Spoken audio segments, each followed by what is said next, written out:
আমার নতুন আরেকটি ব্লগে তোমাদের অনেক অনেক স্বাগত। আশা করি খুব ভালো আছো। সকালবেলা এখন বাজে হচ্ছে একদম 8টার সময় তোমাদের সাথে ব্লগটা শুরু করলাম। আর তাই দেখলে ছেলেকে রেডি করে দিলাম।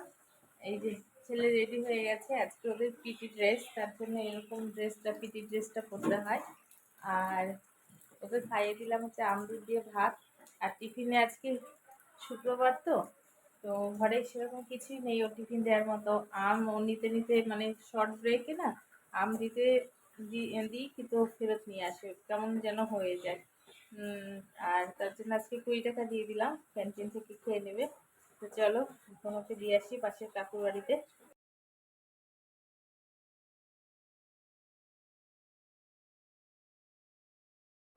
তো ভাবছি কি রান্না করব।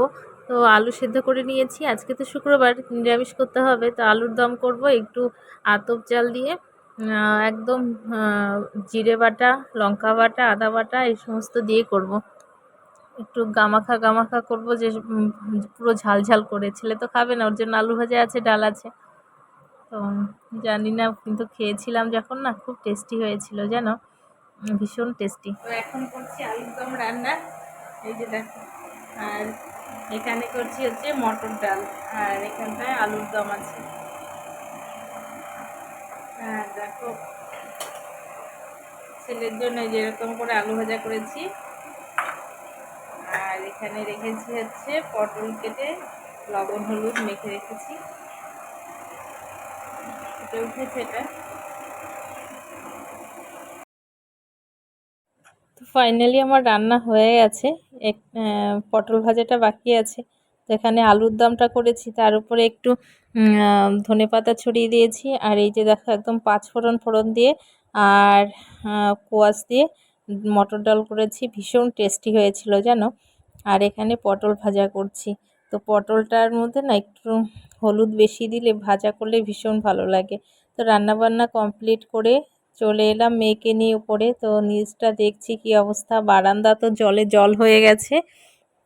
আর এই যে আমাদের বাড়ি দেখো একদম পুরো জল হয়ে গেছে, ড্রেন বানাচ্ছে তো এই যে ওয়ালটার সাইড দিয়ে। তো ড্রেনের ওখানে মুখ আটকে ছিল বলে উঠোনে এত জল ছিল। তো আমি মেয়েকে এই যে বসিয়ে দিয়ে আমি একটু বারান্দা দিয়ে হেঁটে আসলাম, যে বারান্দাটা কি পরিষ্কার করতে পারবো, কিন্তু ভাবলাম না, পারবো না।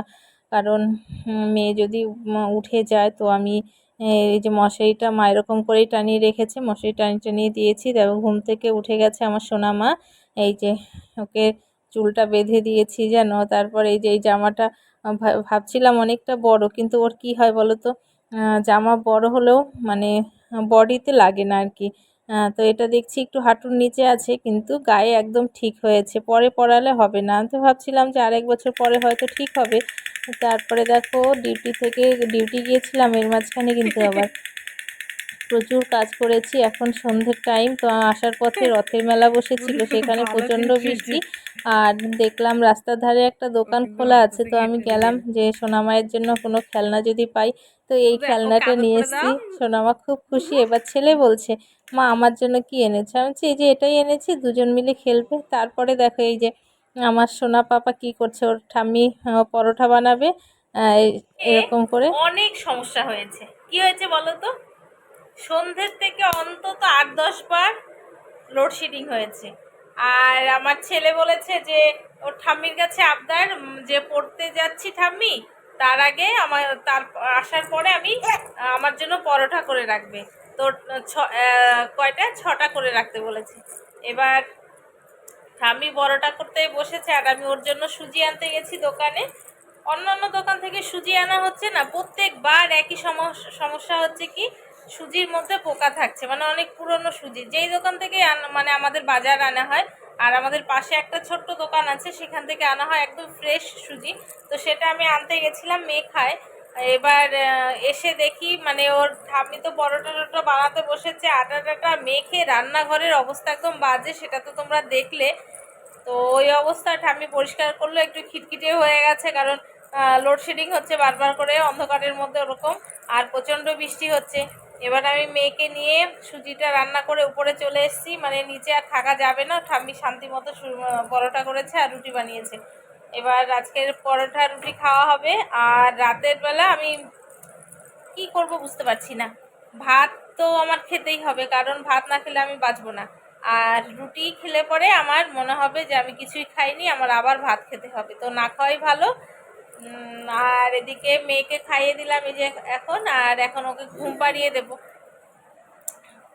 প্রচণ্ড বৃষ্টি হচ্ছে জানো, একদমই ভালো লাগে না, চারিদিকে শুধু জল আর জল। মানে আমাদের এই নদীগুলো দেখলে বলবে।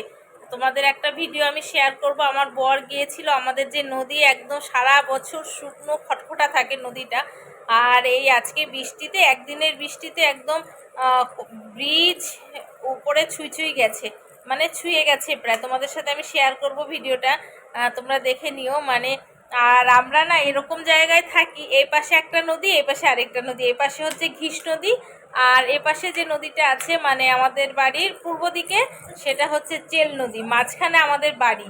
এবার যদি দুই নদীতে জল হয়, বাই চান্স যদি সিকিম থেকে জলটা ছাড়ে, বাস আমরা একদম ডুবে যাব, ঘর বাড়ি সব ভেঙে যাবে, এই হলো অবস্থা। তো এই বৃষ্টির দিনে ভীষণ ভয় লাগে। আর আমার বাপের বাড়িতে, মানে আমার মা যেখানে থাকে ওখানে তো আরও ভয়ানক অবস্থা, তিস্তা নদীর পাশে, কি হবে জানি না। তো বৃষ্টি তো হয়েই যাচ্ছে সমানে, বিকেলের দিকে একটু মানে 2 ঘন্টার মতো বৃষ্টি হয়নি, তারপরে কন্টিনিউ বৃষ্টি হয়ে যাচ্ছে। আর আমার সোনামা দেখো যে লাইটটা বারবার করে জ্বালাচ্ছে, বন্ধ করছে, ঘুম পাড়ানোর জন্য যে বালিশ টালিশ নিয়ে বসে আছি, কিন্তু কিছুতেই ঘুমোচ্ছে না। তো ভয়ের মধ্যে আছি, আতঙ্কের মধ্যে।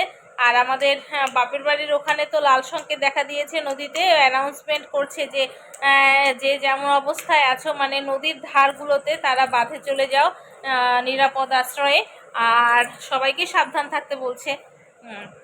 এই অবস্থা আর কি। তো আজকের মতো এ পর্যন্তই, ভালো থেকো, সুস্থ থেকো, আর নদী তীরবর্তী যারা আছো তারা অনেক সাবধানে থেকো, গরু বাছুর সবাইকে সাবধানে রেখো, আর নিজেরাও অনেক সাবধানে থেকো। তো ভালো থেকো, সুস্থ থেকো, আর আমার ভিডিওটি যদি ভালো লাগে লাইক করে দিও।